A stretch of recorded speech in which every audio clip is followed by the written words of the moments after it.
여러분 반갑습니다. 오늘 예배전에 이렇게 기도하며 인사하며 시작하겠습니다. 이렇게 옆에 보시면서 인사합니다. 오늘부터 저는 당신을 위하여 기도하겠습니다. 이렇게 인사하겠습니다.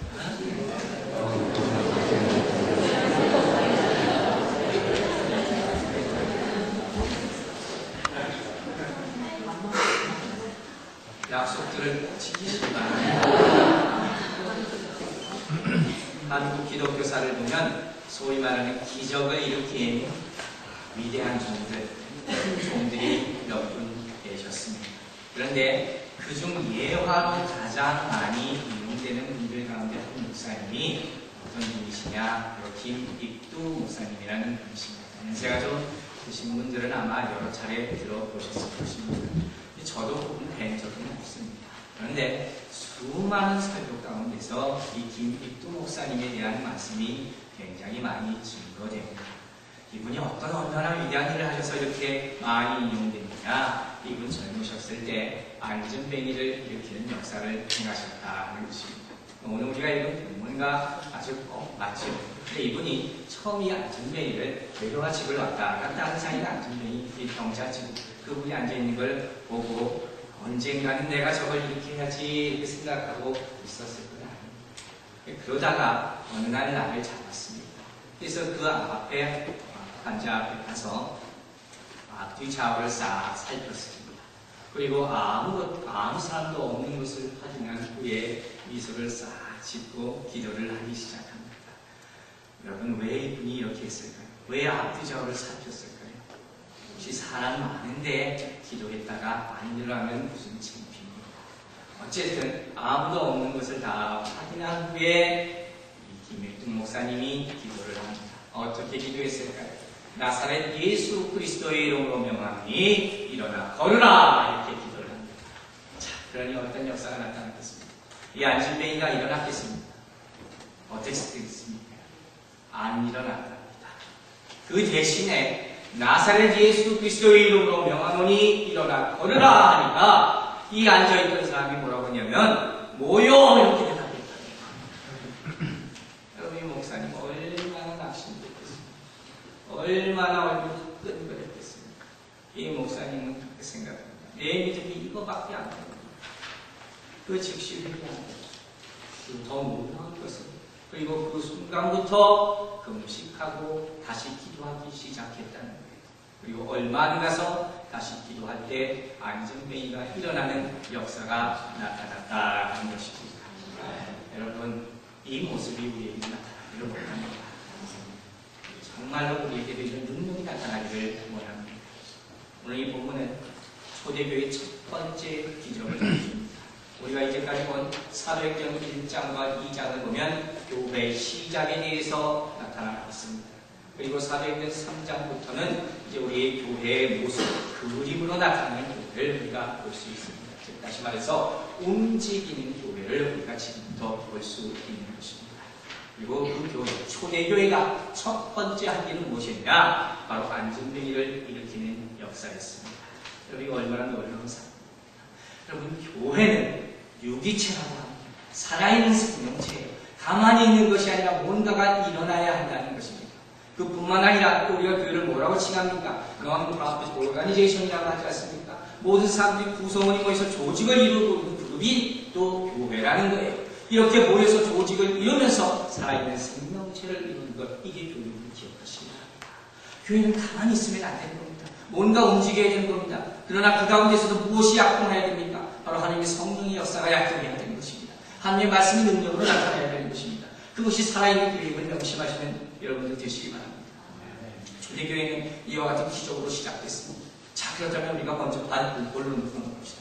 이와 같은 기적은 어떻게 일어납니까? 기적이 어떻게 생깁니까? 여러분, 제가 오늘 무슨 얘기를 하겠습니다. 주보를 보신 분 알고요. 기적은 어떻게 일어납니까? 대답은 간단합니다. 기적은 기도하면 나타납니다. 믿으시기 바랍니다. 오늘 본문은 어떻게 시작됩니까? 바로 기도하는 모습으로 시작되는 것입니다.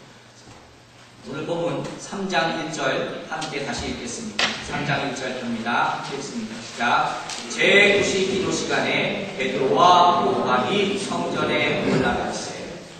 여러분, 유대인이 율법을 보면 하루에 3번 기도하라고 이렇게 정해 왔습니다.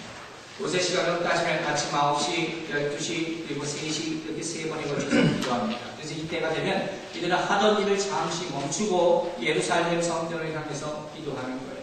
그래서 많은 분들은 무슬림들만 이렇게 때를 정해서 기도하는 것으로 생각하는데 이 유대인들도 이와 같이 시간을 정해서 기도했다는 사실을 우리는 발견할 수 있는 것입니다. 그렇다면 이들이 이와 같이 정해놓은 시간에서 경건한 생활을 했다는 것, 경건의 시간을 가졌다는 것은 과연 왜 중요하다? 왜 그들이 9시, 12시, 3시 이렇게 시간을 정해놓고 왜 기도했을까 하는 것입니다. 그것이 어떤 의미고 그것이 무엇을 상징하느냐 하는 것. 굳이 따지자면 그 시간 자체는 중요하지 않은 것입니다. 그럼 뭐가 이것을 상징하는 겁니까? 바로 그들의 일상 전체가 하나님에 대한 생각으로 꽉 차 있었다는 것이에요. 하루 종일 9시, 12시, 3시 그것도 중요하지만 그것보다 더 깊은 의미는 아침부터 저녁까지 내 마음에서 항상 하나님께서 자리 잡고 있었다는 것입니다. 여러분 그렇게 하나님 생각하고 사십니다. 제가 전에 그런 말씀을 드리겠습니다. 우리는 주일날은 그래도 하나님을 생각합니다. 그러나 그 다음 월요일 아침, 월요일 오후 이때가 되면 똑같이 주님 생각하고 사십니다. 화요일 이때가 되면 주님 생각하고 사십니다. 아니 그것은 차제에 두고라도 주일날 예배가 끝나고 나면 집에 돌아가면서도 주님 생각하십니다. 오늘 들은 말씀을 기억하십니다. 저녁에 들어가서 또 기도할 수 있겠습니다. 여러분 우리가 어떻게 이렇게 할 수 있겠습니까? 여러분 연애들 다 해보셨죠? 연애할 때는 애인들이 있지 않습니까? 애인이 생기면 좋아하는 마음이 싹 트게 되면 어떻게 됩니까? 하루 종일 그 애인만 생각나게 되는 거예요. 일을 할 때도 생각나고 차를 마실 때도 생각나고 밥을 먹을 때도 생각나고 하루 종일 애인만 생각나고 저 때만 해도요. 제가 대학교 1학년 2학년 다닐 때만 해도 지금 있는 셀프가 없었어요. 그래서 어떻게 되는지 아십니까? 애인하고 헤어지고 집에 가면서 뭐라고 얘기합니까? 내가 몇 시에 전화 볼게. 전화 앞에 딱 붙어 앉아있어. 그러시죠? 근데 지금 돌아보면요. 그때가 참 좋았어요. 왜 그 설렘이 있잖아요. 근데 요새는 그 전화 갖고 가지고 괜히 말하고 잘못하면 괜히 욕이나 먹고 또 안 받으면 얘가 뭐하나 괜히 의심이나 하고 이게 더 우리를 힘들게 만드는 거예요. 그 시절이 더 좋았던 때가 우리에게 있었어요. 아무튼 우리는 좋아하는 사람이 생기면 하루 종일 그 사람 생각하게 되는 거예요. 그리고 하나님과 우리의 관계는 마찬가지입니다. 여러분 하나님 사랑하십니다. 하나님 사랑하는 고백이 있습니다. 그러면 하루 종일 정말 하나님이 내 삶의 주인이 되는 것입니다. 그럴 수밖에 없는 거예요. 그렇지 않다면 내 고백이 잘못되는 거예요. 구약을 보면 이와 같이 하나님께 시간을 정해서 기도한 사람이 있습니다. 기도 약속이거든요. 여러분 하나님 앞에 내가 이 시간 기도하겠습니다. 이렇게 정하고 기도하잖아요. 그 대표적인 인물이 누구냐? 바로 다니엘입니다. 다니엘은 하루에 3번 하나님 앞에 기도하겠다고 하나님과 약속하고 열심히 지켰던 사람입니다. 여러분은 어떠십니까?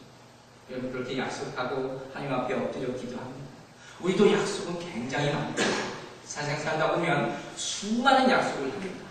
그러나 그 약속 가운데 또 지키지 못하는 약속도 얼마나 많습니까?